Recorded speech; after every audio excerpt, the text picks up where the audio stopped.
Yeah, sure. Yes, lovely. Hello, and welcome to the Dublin Arsenal podcast. I'm your host, Jonathan Giles, as always. On tonight's show, Monday, May 6th, we'll be reviewing Saturday's 3-0 home success over Bournemouth to keep our Premier League title hopes very much alive. Just to mention, Elevate Events presents an exclusive event featuring Arsenal legends Ray PARLOUR, Liam Brady and Paul MERSON at the Clayton Hotel, Burlington Road, Friday, August the 9th. Arsenal fan and comedian Darragh O'Brien will be presenting this must-see Arsenal Legends event. Also, just to mention, on our Dublin Arsenal Instagram page, there is 2 tickets to win for this not-to-be-missed Arsenal fan event. All you have to do is click on the pinned post, like, comment and follow Elevate Events on their Instagram page to be in the draw. Best of luck. So sit back and enjoy the show.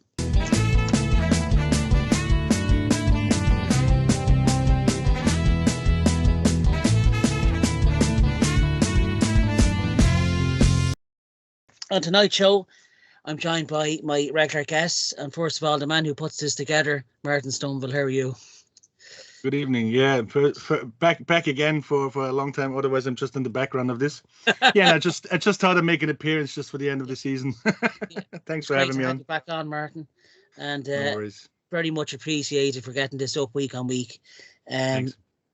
Also, I'm joined by my regular guests, Mr. Potato Head, Eamonn Donnelly. How are you?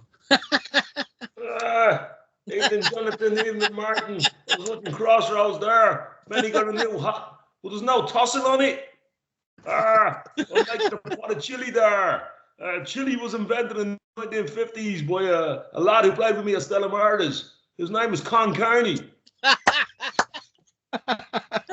Con Carney there. No, how are you doing? All right, Potato Head. On Potato Head, you. I'd just like to mention that no potatoes will be bad mentioned in this show on the rest of the night. Welcome along, lads. I'd just like to say a shout out to our friends Pepsi, Thirsty for More. I just want to let Martin take over for a minute regarding that Elevate events. Would you like to mention anything, Martin, with respect to that?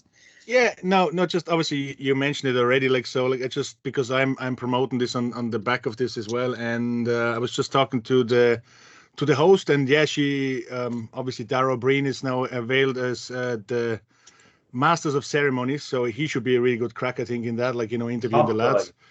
He's just a decent Arsenal fan, and so there's the 2 events, one in Dublin and one in Cork, and it's just for I think we just mentioned the prices or whatever.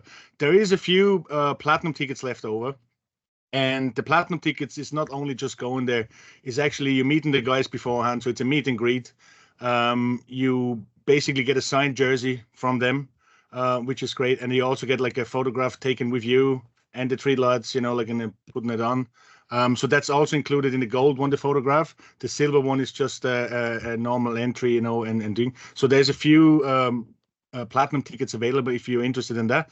And also to mention, which I think is a very, very good price, there will be a raffle on it. So every ticket that enters into it, in the raffle, there will be as much thing. It's a game. It's probably the Charity Shield. And there's a private plane. So it's not like you're in a plane. A private plane will pick you up, bring you to London. You stay over. You're actually going with the 3 legends to the game.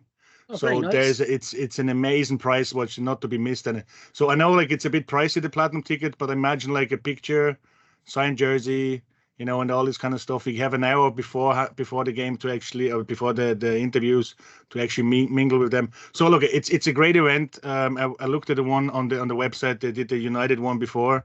So yeah, just have a look at it and think. As I said, there's tickets still available on elevate.com or Universe, and the link is in the description. So just get onto it and see. And as Jonathan said on our Instagram page, you can actually win 2 tickets, silver tickets, but just go like the page and then you're in the draw.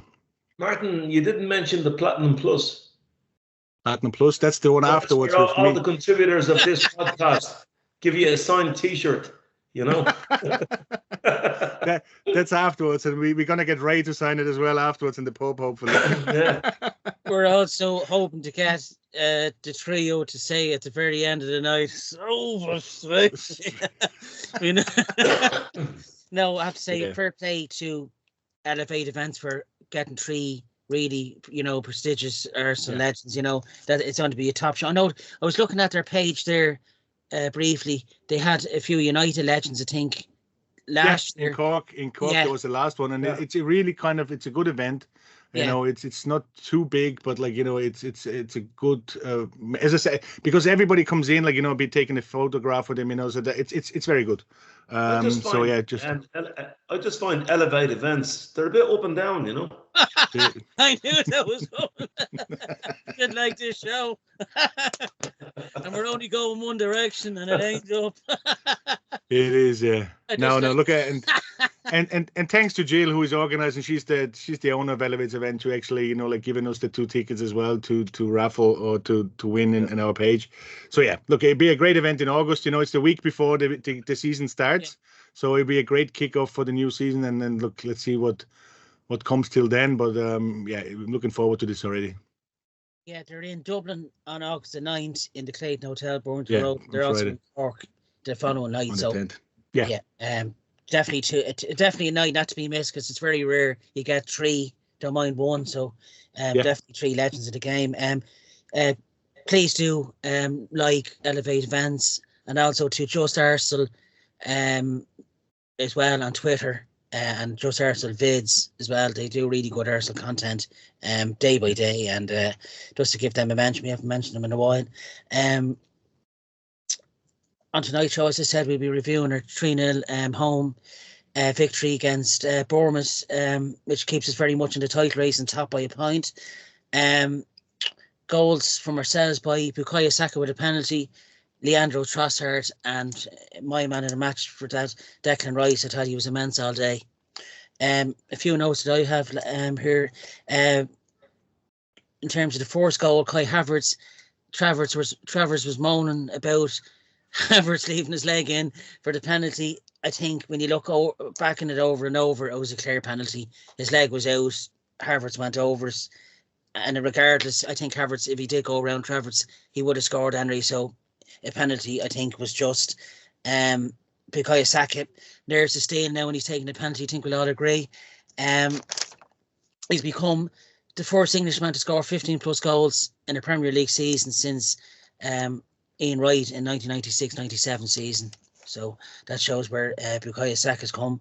For the second, I thought the assist by Declan Rice, really intelligent, just to look behind him to set up Trossard for a beautiful goal, has to be said.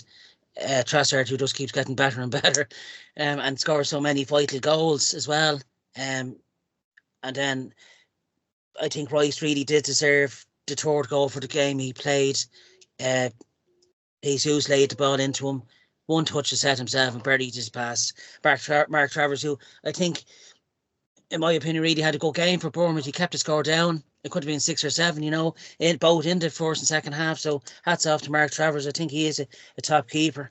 Couple of instances regarding Ryan Christie of Bournemouth, the high tackle on Bukayo Saka's knee in the first half. When you see that mark he left on it, could that have been a possible red card? I know Fabio Vieira, when we were playing Burnley at home, that was a red. And I think Christie all day, particularly in midfield Bournemouth, there was a few tasty challenges that were kind of reckless, I thought, and deserved maybe a bit more than the yellow. I think if the likes of Partey or Rice done that, and if that was away from home, I'm sure we would have got a red, I think. In terms of Semenyo's goal that was disallowed, there was a clear nudge on David Ray. Probably not enough to, send him the way he was, but I think it was a foul, and I think if we'd done it, if that was Ben White or someone else, that probably would have been given as well. So I think when you balance things out, I think 3-0 could have been probably 6 or 7 in truth. I know Eamonn Donnelly was at this match. You had a better view than any of us from the box. What was your take on the match, Eamonn? Well, the first thing I'd say is, Jonathan, that for a 12:30 kickoff, the atmosphere, which can be quite flat at those games, was electric. It was absolute. And I didn't get that sense walking into the ground. I didn't get that sense under the stand. But when I went in to take my seat about 12:20, the ground, it was electric. And it was great, That's the first thing. The second thing, Noticing from conversations with season ticket holders before the game, the disposition of Arsenal fans at this point in time is, if we bring it to the last day of the season, everybody be proud of the team because we want to be challenging for titles, right? And there's none of this, it will be a disaster if we don't win the title. Everybody who knows anything knows where we're going. We're going to be there for 4 to 5 years challenging, right? And there's none of this, oh, we need Fulham to do this or Tottenham to do that. It was just win our games and bring it to the last day of the season. And that's as much as we could have done for this season. And everybody's very, very proud of the team. The one thing I'll say about Bournemouth is they're very good opposition. They'd be in the top 4 if the league had started in January. You know, they're very athletic. They're very well coached. I like that coach. He's good. And in fact, even though he was moaning and whinging about the decision that went against him, I mean, he said on 2 or 3 occasions, stop, Arsenal deserve to win the game. So it wasn't kind of, you know, if my aunt had balls, she'd be my uncle. It was kind of, you know, a couple of decisions went against us, but Arsenal deserved to win the game. Because I have to say to you, the pace that we played in the first half was relentless. It was unbelievable. It was just like, you know, it was actually like watching a highlights of a match. It was just one thing after the other, blocked shots, the whole lot. And it was turbocharged. Just on the controversial incidents, here's my take on him. The foul on Saka was a red card all day. More so than Fabio Vieira's, because Vieira didn't lunge in. Vieira had a high leg, a stupid leg. He lunged in, right? Yeah. And I don't have any difficulty with the player himself. I have a difficulty when VAR look at that and say, that's not a red card. What the actual Jesus. Wasn't even a yellow card. That's what more surprisingly, you know, not even a yellow. Do you think, Eamon, do you think because that happened so early in the game, do you think that's why it wasn't maybe? Oh, I think it's because it happened to Bukayo Saka. Because Bukayo Saka is that good that there seems to be a license to foul him now. Yeah. And, you know, as I say, get on with it. You know, Dave O'Leary, there's a bit of that. You know, it's Saka, you can foul him. The penalty incident, okay, so I had a great view of this, right? Because I was only 8 rows back behind that goal. I think Havertz had probably taken it too wide of Travers, and he did what he should have done. He engineered a penalty for himself the same way as anybody like Mo Salah or Kevin De Bruyne or Phil Foden or anybody else, Uncle Tom Cobley would have done, right? The thing about it is, he left his leg to be clipped, right? But the VAR rules are, was it a clear and obvious error by the referee? And it wasn't, because it's debatable. And I've heard the match of the day kind of pundits saying, I think it was a penalty. I think it wasn't a penalty. The referee thought it was a penalty. It's not a clear and obvious error. It's a penalty. Where I do side with Bournemouth is on the disallowed goal. I don't think the nudge on Raya was enough, but more so, Saliba fell their player before that happened, and they should have had a penalty, you know. So just on the game itself, just the standout things. Havertz again was absolutely sensational. He has a touch of silk, where he couldn't trap a bag of cement for the first 2 months, you know, and now he has this touch of silk. He's really, really found his mojo, and I think actually if Havertz was in his second season and was settled at the Arsenal, I think we'd have got more points in the first half of the season. Yeah. He's that good. Declan, as you say, was brilliant. The run he made for the goal that he got, he's come from his own half to get there. And credit to Jesus for spotting him coming through. He came through like the Stansted Express when it's not in strike. And, you know,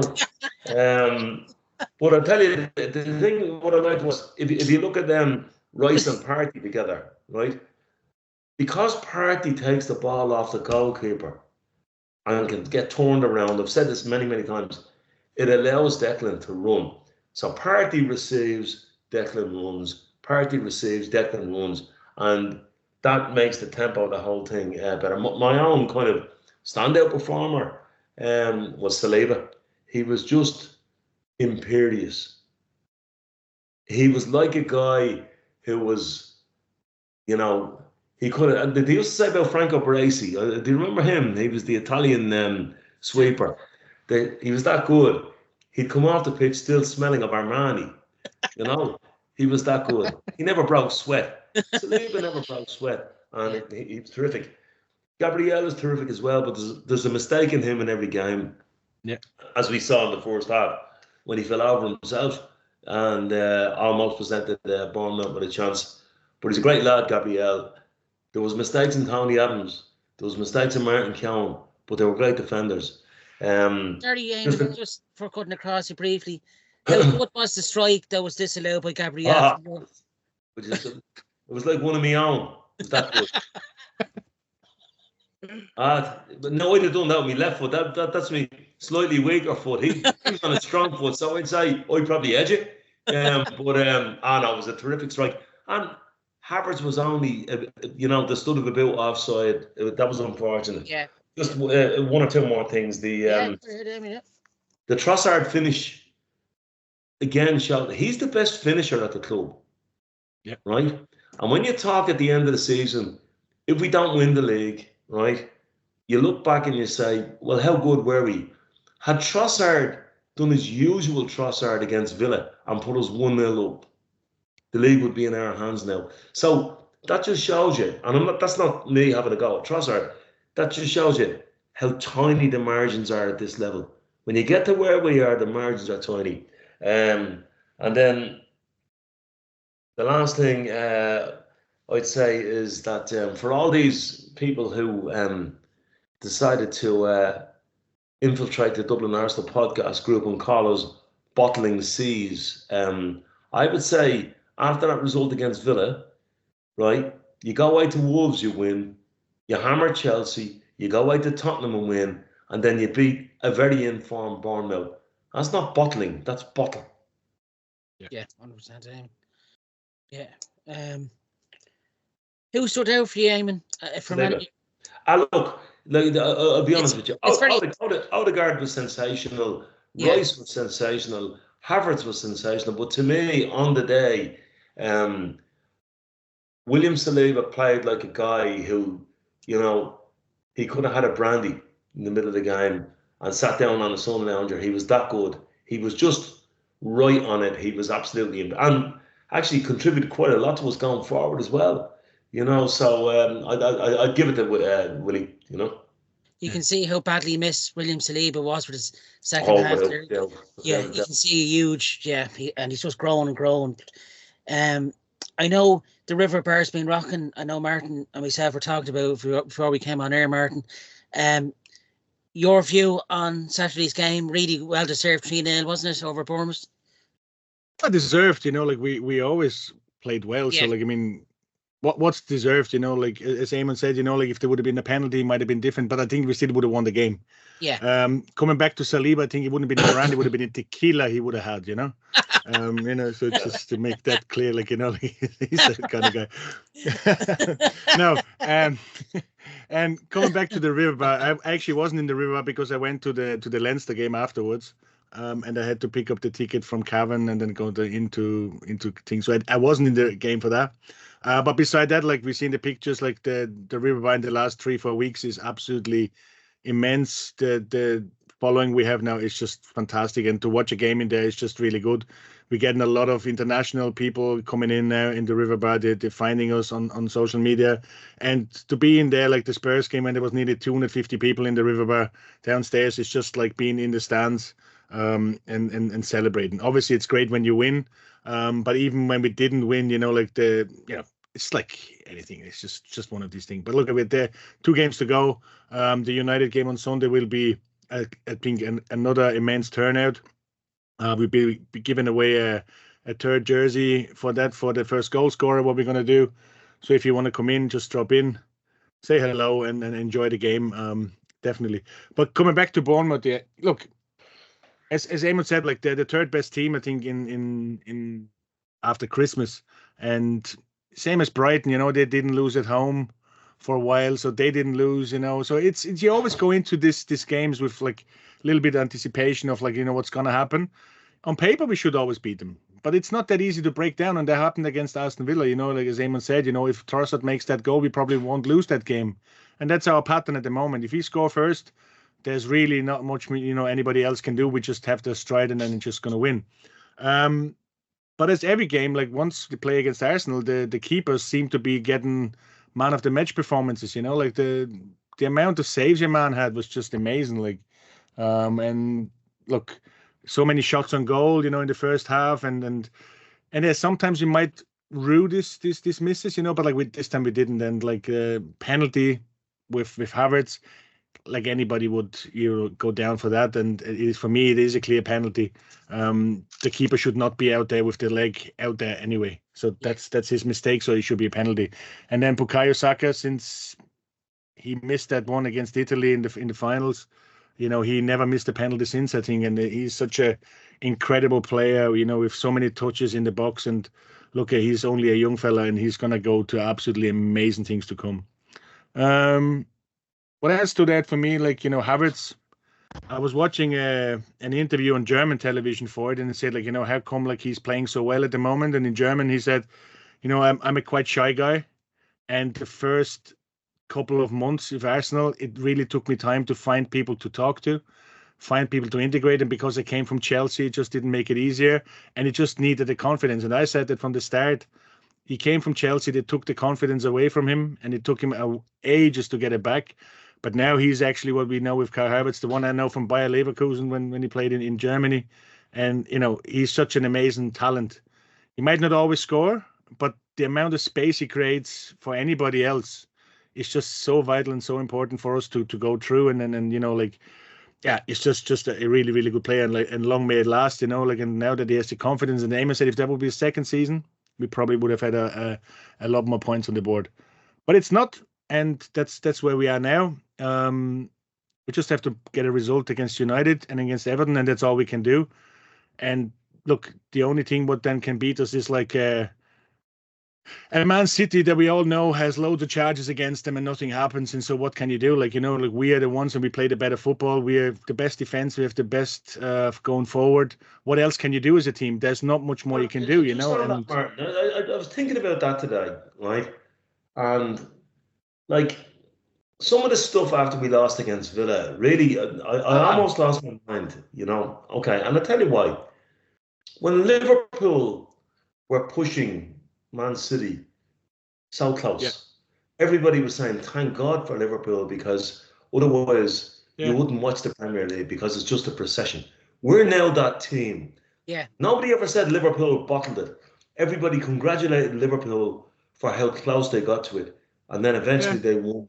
That's the direction we're going in, Even this year, like, I mean, this is the funny thing. Actually, Liverpool are doing what we did last year. They kind of imploded, like, 5 games before the end of the season. And last year, they all call us bottle jobs. Nobody calls Liverpool a bottle job. They say, oh, well, they overachieved for the season with the old team they have, and blah, blah, blah. Look, it's just the narrative we have, like, in the Premier League, with the commentators, with Sky, with whatever it is, it's never going to be Arsenal. That's just hanging over us, and that's the way we are. And as I said, we can be really proud of what we achieved. And I still think we're still one season ahead of where we're actually supposed to be. Martin, you're spot on. But my difficulty is that some of the narrative is from our own. From the own fans as well, yeah. They're bloody delusional, Yeah. Do you agree with as well, Declan Rice, after the in his post-match interview, he says we're facing a machine in Manchester City. We're just unlucky. And if this was in any other league, the league would have been won. He can't really say what he's thinking, Like, I know when he says, we're facing a machine, you're actually facing like a state-run team, like with corruption running through their veins, and everybody can see it. But again, you just cannot do something about it. And I don't know if you actually found this out or not. Like, your man Goldberg from United stand, like the Man United. Yeah. And he's actually, I have to say, like, even though he's a United supporter, obviously, but the content he's actually creating is really, really good. And for the last 10, 12 weeks, like, he was looking at the Arsenal games, he's commenting on the Arsenal games, and he said Arsenal are deserving to win this, and he's actually criticizing, obviously, Man United, Man City, not great, it's the same as with Spurs. He actually got a notification on Sunday from Man City to stop telling him to stop slurring Man City on his cast. So he got like a court order to stop mentioning Man City, the charges, and that they're basically like doing something wrong because it's obviously not proven. So that just shows you how much the thing. You're dead right in what you say, but leave aside the charges, right? Just leave aside that for a second, right? Leave aside that for a second. That machine that is Man City, that was built on dodgy basis. There's no doubt about that, right? Yeah. Leave aside that for a second. I'm just saying to you, that machine is in decline. Oh, yeah. And the reason why it's in decline, we could never replace Dennis Bergkamp because there wasn't one.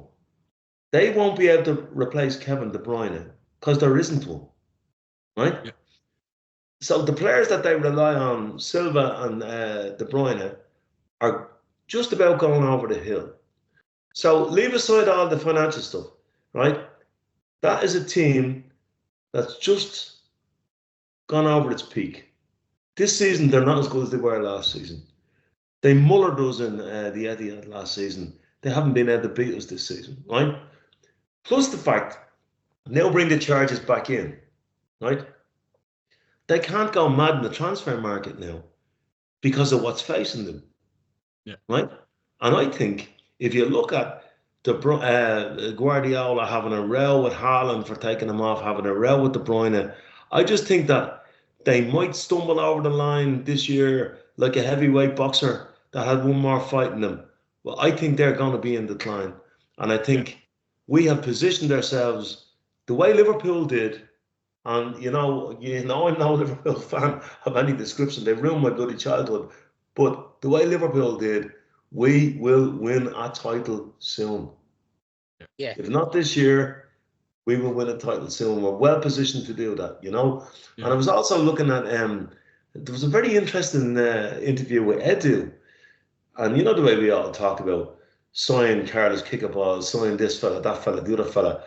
Edu was saying that they look at players for a year or two and make sure that they have the character to join Arsenal, that they have the hunger, that they have the desire. That's what we want. That's why the team is so connected with the fans. Everybody who has a pair of eyes can say, we were shite in the second half against Villa, but it wasn't for lack of desire, No. And when you get to that level, I just think Arsenal have a very clear picture of where they want to go.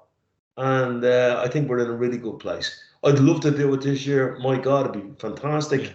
But I go back to, the great Dublin team in GAA. They probably could have won an All-Ireland in 2010. They came up slightly short. But when they won one, it just put them on a different level, Yeah. So that's where I think we are, No, and that's, 100%. And like we can see, as I said, we are 1 year ahead of where we're supposed to be. And we have the amazing thing is that this is a really, really young team, which can go for years, as you said, if we and I think, I don't know how many players already renewed their contracts now, like they're 3-4 years in contracts, and that's where you want to be. And this is where, when Arteta built this team, that's what you want. And again, on that point, Martin, it's funny you should say that because we're so used to saying, so-and-so will feck off to so-and-so, and so-and-so will feck off. Yeah. Where are they going to go? The place to be at the moment is the Arsenal. Somebody said to me, if Arteta doesn't feck off, where is he going to feck off to? Yeah. The place to be at the moment is the Arsenal. And not only have we a really, really good foundation to challenge for the Premier League, we have a really good foundation to challenge for the Champions League as well. Despite this year's kind of, disappointment, we really do. And I'm really, really optimistic about it, Yeah. Yeah. No, it's all looking good, and that's what you want. And this is you actually can watch a game now and actually feel like that you're playing really, really good football. There's And an then that's what you want expectation. as a fan. It's an expectation Yeah. now. Like, what we always said about City, you're going to come in the running, Yeah. and you win all the games. Like, and we have Yeah. the same feeling now. And look, anything can happen in football, as we've seen. Like, Crystal Palace beating Liverpool. And that's just like things that happen in football. But like, look, this is the way we are. We really responded after the Villa game, and look. United on the weekend now is going to be a tough game. It's always going to be tough to go to. You said, I think Ten Hag didn't actually get this bloody Gabriel moonwalk pose, like where he didn't got the offside rule because the lines were drawn crooked. That's still having in his nightmares now, been nagging him, and he's planning revenge for this game, to coming. But I still think we have a better team than United. If we play look, anywhere Mark, like we did, I'm not sure about Ten Hag planning revenge. I mean, they're all over the place. He's But they have mentioning it such every good- bloody thing. He's mentioning it every Yeah. press conference. He said, if the Arsenal game would have happened we would have had a much better season. Will you get over it? Like it's the end of the season. Yeah, Like, but I mean, still he's talking about also Arsenal. saying, but he's also saying, anybody with a pair of eyes can see there's your team waiting to explode in this moment. I mean, it's Yeah. bullshit. But They're waiting to explode, all right, into What a about bigger Man mess United? than they're in. As it stands, Man- actually, it's 1-0 to Man Palace. United have Is great it? players. They're just a crap team. Now, they could conceivably turn up on a day and they're great players that find a tune. That can happen. Yeah. Oh, yeah. You never know. Yeah. I'd just like to mention as well, before we kick on, David Raya got officially the Premier League Golden Glove on Saturday due to Jordan Pickford conceding against Luton, 15 clean sheets. So a big well done to him since coming in his first full season with the Arsenal. It's one defeat and one draw in 16 Premier League games since January. That includes 14 wins. To both of you, did you see that run coming after the defeats to West Ham and Fulham back in December? Did you see that type of run? Not in that way, I don't think. But I thought, like, like going away going to Dubai, I really thought this is gonna help us. If you'd say you would seen that, like, you would be lying, because you obviously don't, because we were all frustrated after Christmas, what happened, and kind of you just hope.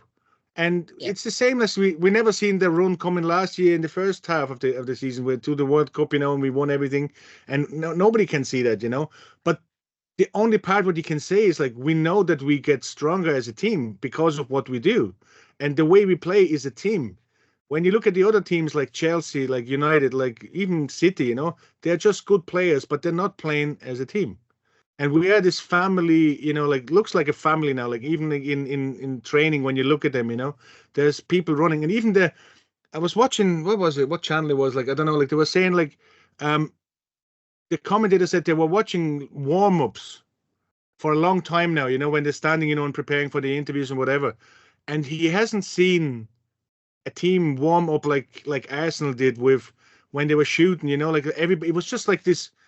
Everybody was there for everybody, like they really tried. It just felt different, and I think this is what actually looks like it. It does feel different than any other season before. And if we come short, that's it. As he said, like, you would love to win it. Nobody's seen that run. I wouldn't have foreseen it. But look, we're there. We're now, and look, we can only win these two games, and that's it. We can't do more than that. And I think the future is much more bright than it ever was before. I saw that run coming. Yeah, I was just going to say to Eamonn, you've been to a lot of home games this season and some away. Did you see that type of run? That type of... I absolutely did. And I'll tell you why. Because Arteta spoke at the start of the season about the physiology of the team. And, how Man City always seem to have... Now, I'm not saying they're on drugs or anything like that, right? Man City always... No matter how many games they have to play, they always seem to have that physiology to get the job done playing every 3 days. And if you listen to Arteta, he's been saying, we've got to get to a level where the top players can perform every 3 days for 9 months. He said that, right? Last year, we were empty, right? And this season, I think, whatever they do with the physiology, he definitely looked at January to May as when you needed your best outcomes from physiology, right? And that's what the whole Dubai thing was about. And when they came back from Dubai, the first game we played I was at was against Palace, right? We were terrible that day. We won 5-0, but we were terrible for about, 70, 80 minutes. But they never laid a glove on us because we were just too physically strong for them. And then Martinelli went, and I said this, the turning point of our season was when Martinelli scored those 2 late goals against Palace, and the stadium lifted up, and people began to say, Jesus, maybe he has something there. So I'm not saying I saw 14 wins and a draw and a defeat coming, but I certainly saw, look, if you look at that 16 games, right? So they've had 43 points, right? Now, if we'd have won 13 of those games, we wouldn't have, you wouldn't get 4 draws to make up the same number of points. Do you know what I mean? So it's a phenomenal run. And I think Arteta is very methodical. And not only Arteta, the whole enclave of coaches and what he has around him is very methodical. Edu is very methodical.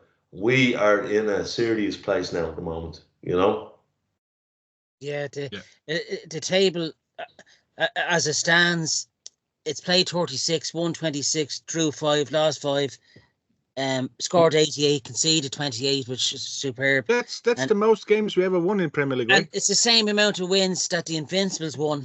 Exactly. In that season. We're only done to come up a point short of the 90 points that they won in 03-04. And by the way, when we won the league in 98, Jonathan, we won on 76 points. Yeah. When we won the league in 2002, I think it was 82 or 3 points. This is a phenomenal season. It is. We're going to get better in the summer. And, let's not write off this season completely. Yeah. If you're looking for Spurs to do anything, don't even be thinking, oh, well, they'll lie down against Man City because they won't want us to win it. They'll actually lie down against Man City because they're crap. Yeah. I watched them yesterday. Sweet Jesus, it was like watching the Leinster Junior League, the way they approached the game. It was terrible, Yeah. Terrible. Yeah, I think it'd be fair to say that the chances of making Champions League qualifications are all but over for Spurs. And to be honest, I think Aston Villa probably deserved the 4 plays over them, for whatever he's done, Well, it depends. Villa's next game against Liverpool. I think to be honest, they're 7 points clear now. Spurs, realistically, maybe another win should see them. Yeah, but the next game, you see, it's weird. I had a look at the table today, right? And it's weird because Villa's next game is against Liverpool, so they could still be kind of left with a kind of a dangling hope. But also, there are Europa League places in jeopardy now because Newcastle or Man United could get them. So it may well be that they might need to get something like people say about there's a difference between playing the Europa League and the Conference League. There's a difference between the Europa League and the Champions League. Players that are playing at clubs, regardless of what the fans think, they want to be the best versions of themselves they can be, and they want to play at the highest level they can play at. So that being said, it doesn't matter how much motivation they have against Man City. Spurs at the moment are crap. Yeah, Absolutely crap. I mean, I don't know whether you saw some of the reaction to Tommy Kangaroo down, my Tommy Kangaroo down, Angie, whatever his name is. I'm loving Angels instead. They're already on. I mean, he got 3 managers of the month, September, October, November, and now there's a big move for Ange out. Yeah. Yeah. I thought it was quite bizarre the way he stated that he doesn't want a set piece coach in his coaching team. But he's not interested in set pieces. Considering the height of players he has, that could be, it could work. I find it very strange. The way his style of play, I think, is far too open, for the Premier League. It's attractive on the eye, but it's just he doesn't have the players for us, you know. But we're not talking about the filth. We're talking about the arse.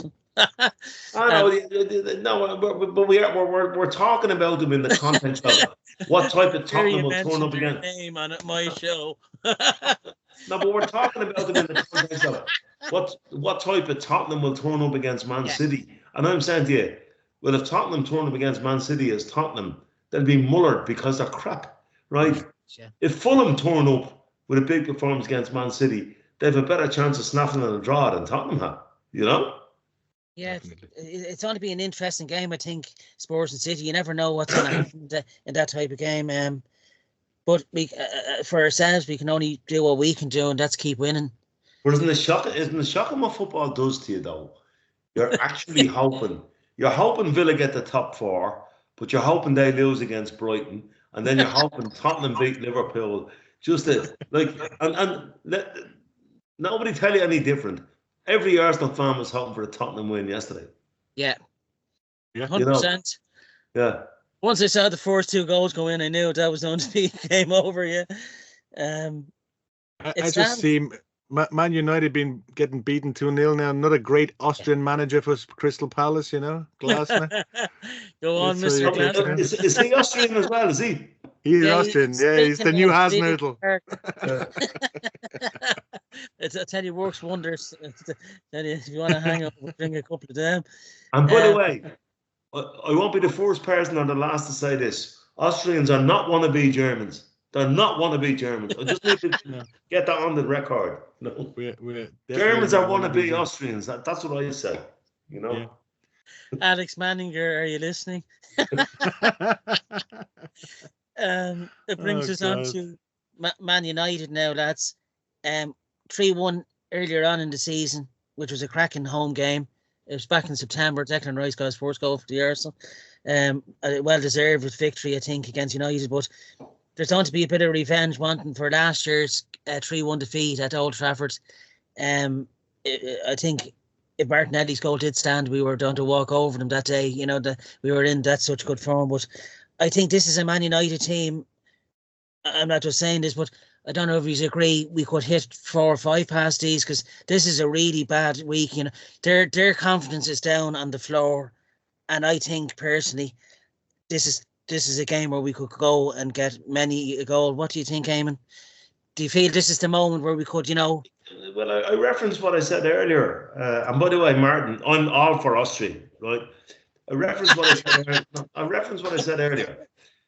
This is a Man United team full of brilliant players with no spirit, with no collectivity, with high wages, you know, and that looks to me like they're kind of saying, well, we're the players, the manager's probably going to be gone, so what we'll do is we'll just do our own thing until the next manager comes in. We'll try and impress him, and things might be okay, right? The danger with that is they could actually, at some stage, gel. If you watched the Liverpool-Man United Cup quarter-final, right? Liverpool should have beaten them about 48-2, right? Should have been a cricket score, right? But when United got back into the game, they had 20 minutes where they were unbelievable. You know, so they have that in them. But I just think that we are a methodical bunch. We went up there, we played very emotionally last year because Martinelli's goal was disallowed. We were much the better team. And we went, like, we were 1-1, and we actually went for it. And our central defence parted. And your man, Bruno Teat, he'll pick you apart. No, he'll pick you apart if you open the gate for him, you know. He's a good footballer, that fella. His attitude is terrible, but he's a good footballer, you know. And I just think that we're not like that this year. I just think that we're too strong for them. We're too good for them. And I think we'll go and get the job done. Scoreline wise, Martin, without being a Jonah, what would you expect? Would you say? Would you expect 15 goals? Look, anytime Arsenal plays, and we have actually an even better away record probably like now, like this season than we ever had before. Like, the we best away seem to be team in the scoring. So I Premiership. think Premiership, yeah. Yeah, So I don't see like why that should stop. The thing is, I just can't. I don't want to say like we're gonna win 3-4, 5-0. I don't know. I'm not gonna say that because like United are just way too good for that. Interesting today is though that there's no Fernandes on the bench, not in the team. Is he gonna rest him for us? I don't know. Might be an injury. I don't care. Like what it is. Who? But Fernandes. There's no Fernandes on the in the team today. So He's at the I dentist. don't know. Like he's probably yeah. Or he's complaining that he didn't get on the bus or something. I don't know. Something like that. He goes to, he doesn't need a kind of drill. He needs a chisel. As Roy Keane said, he's a spoiled brat. regarding anything else, like I still think we have a team that can go there and can get a win. Definitely, But I'm not saying it's going to be 3 or 4-0. I'm not going to hang myself that far out. I'd say like if you win 2-0, 3-1 maybe. I think that'd be a good result. Because they're always good for a goal in some ways. That it's never that they very seldom that they don't score. But yeah, so that's my opinion about it. And like, coming back to Raya, he also won the gloves because he had another clean sheet. So it's not only because Pickford didn't have one. Look, he's just an amazing keeper this season with like 4 games what he didn't give. But yeah, look, it's gonna be a good game. I think we're gonna dominate them. We're physically stronger than them. Depending who they're obviously going to play. They still have to play something we're talking about as well, about Spurs being overtaken. Chelsea can overtake Spurs, and Newcastle can overtake them. So there's, for them to play something for it, there's still something there, Maybe United are saving themselves for the FA Cup final. I don't know, because they might need the players to play against City, so they win some trophy. Interesting that you say, Eamonn, that you think the manager is going to go. I can't see Ten Hag leaving. They don't have the money for it. I just don't, unless that Sheik is going to come in from the side or somehow and then just say like, feck it, we just throw everything out, like a thing. I still don't think that they. Well, the alternative, Martin, to Ten Hag leaving, right? Yeah. Is that they sell the entire squad. Yeah. Yeah. And that's like. I said this on the podcast a couple of seasons ago, that Man United needed to do what we did. Yeah. They needed to burn the house down. Yeah. Now, I've just had a word from the President of Ireland, and he says, the Gunners will be whistling like a whirling wind at the weekend. Now, there you go. That's from the President. He said he's asleep at the moment. They'll just walk him up there for a second. Look, I think this is a case of getting the job done and bringing it to the last day of the season, and I think we'll do that. Yeah, it's going to be. It's a 4:30 kickoff on Sunday. It's always a cracking game against United. The rivalry, I think, is still there. It was by far the best rivalry when I was growing up.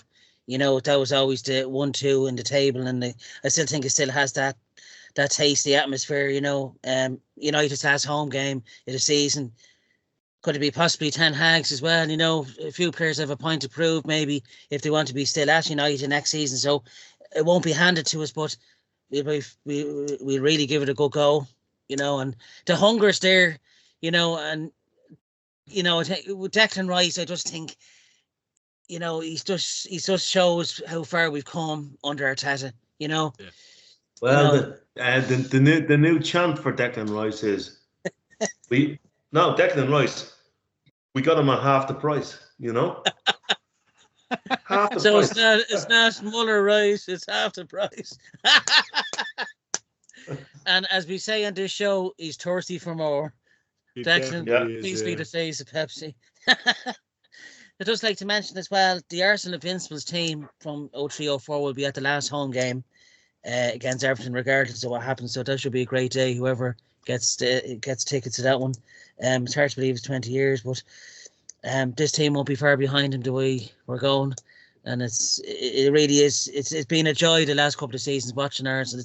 It's given us hope again. It's given us excitement, and most of all, belief. Yeah. And it's made our livers just that bit more worthy. just go to you, Martin. Would you like anything mentioned about the Dublin Arsenal Supporters Club or anything?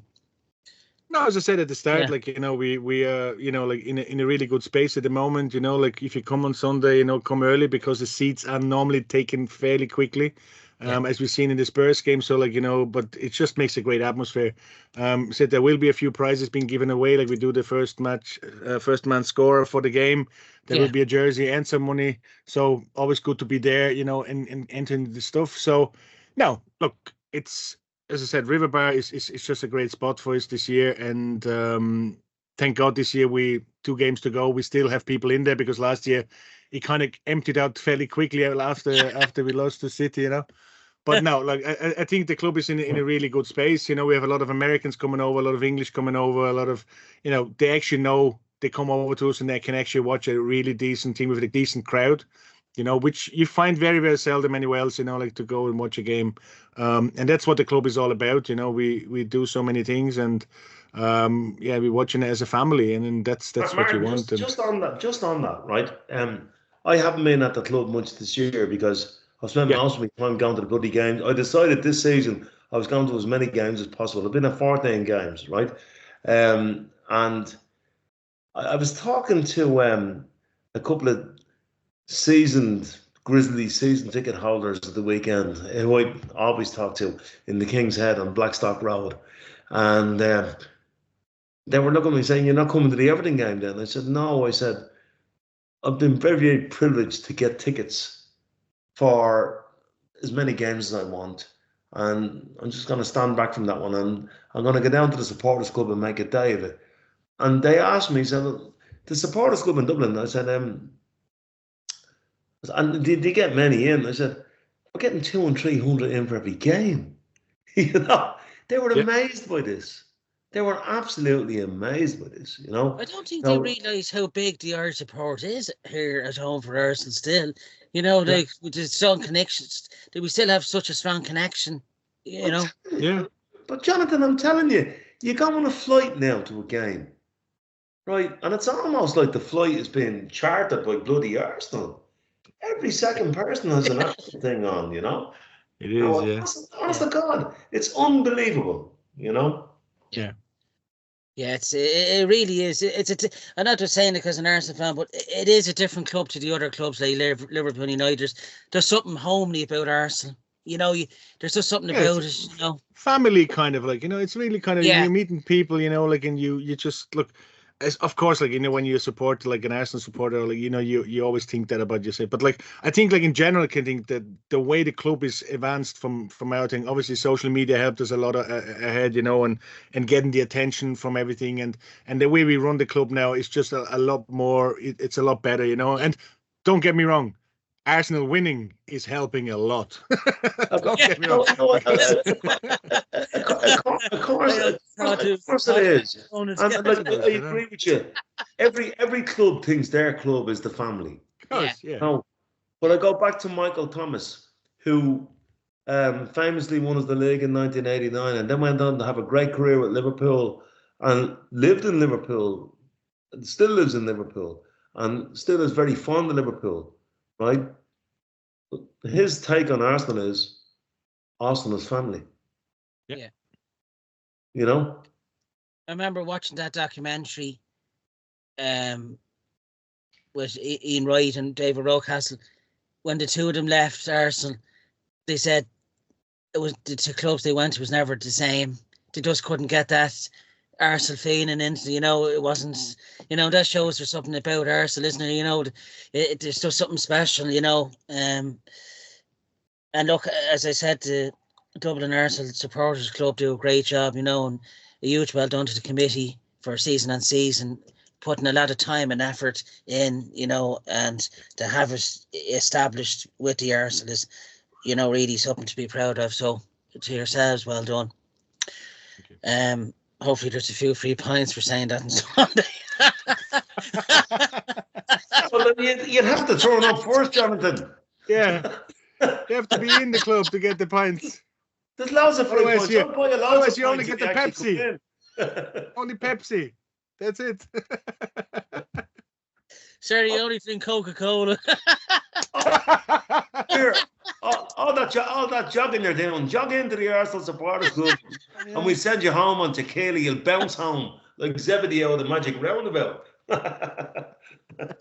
As I said, Eamonn is running now P45, so there's another one slapped on him tonight. Oh, God. I'd say No. it's been a really good show and a long one this evening. Just before we go again, to give a like and to follow Elevate Events on their Instagram page.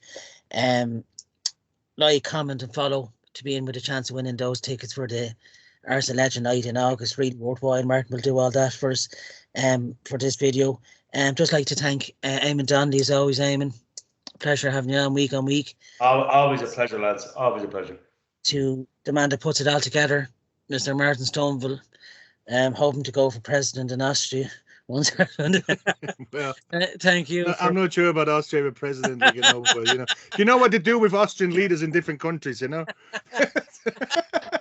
You'll always be our president here, as President Higgins is lying down there on the No. No, looking forward to seeing you all on Sunday. Yeah, 100%. Like, comment, and subscribe to the Dublin Arsenal YouTube channel. Exactly. Thanks to Richard White and Neil Egan for listening to us week on week. Big congrats to everyone for staying up. As Richie White will be happy with that. You're always welcome to change your jersey if you want, Rich, to that winning feeling. But until next week, have a good week, everyone. Thanks for listening and subscribing, and we'll see you then. Thanks, lads. See you later. Come on, the Gooners. Cheers. Bye. On the Arsenal. Bye.